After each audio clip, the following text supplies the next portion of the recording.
नमस्ते, सुप्रभात। आज 17 नवंबर का भाग्योदय फाउंडेशन की युग ऋषि विचार श्रृंखला की 1783वीं 1783 कड़ी है। आज आपका अभिनंदन करता हूँ।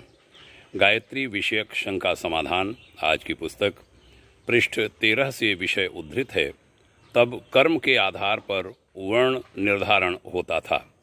लिखा था गुरुवर्य पूज्य श्रेष्ठ आचार्य श्री राम शर्मा जी ने अपनी इस महत्वपूर्ण पुस्तक में।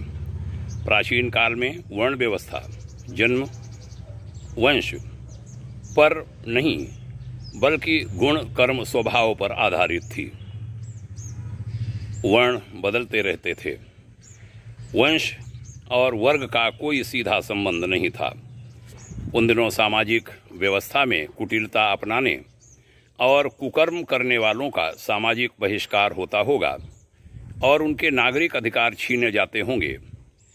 ये बहिष्कृत लोग खुले हुए कैदियों की स्थिति में सुधरने तक अलग रखे जाते होंगे, तिरस्कृत किए जाते होंगे।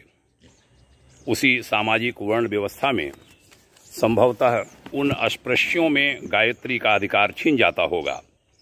इसी स्थिति का उल्लेख अंत्यजों को गायत्री मंत्र से वंचित करने के दंड रूप में किया जाता होगा।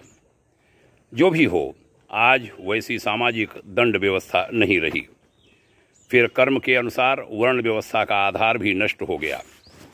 ऐसी दशा में किसी वंश विशेष को अधिकारी या अनाधिकारी ठहराने का कोई औचित्य नहीं हो सकता। सभी मनुष्य भगवान के पुत्र हैं। सभी भाई भाई हैं। जन्म के आधार पर कोई ऊंच कोई नीच नहीं हो सकता।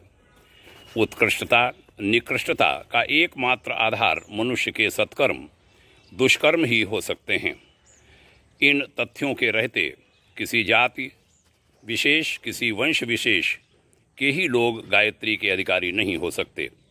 बहनों भाइयों, बड़ा सुंदर यह लेखांश है और आज के समय में जब बड़ा मौजू है, जब जातियों में समाज बंट रहा है, सनातन समाज, अन्य भी जो पंथ हैं वहाँ पर भी या ऊंच नीच है, लेकिन सनातन समाज में उसकी बदनामी ज़्यादा होती है।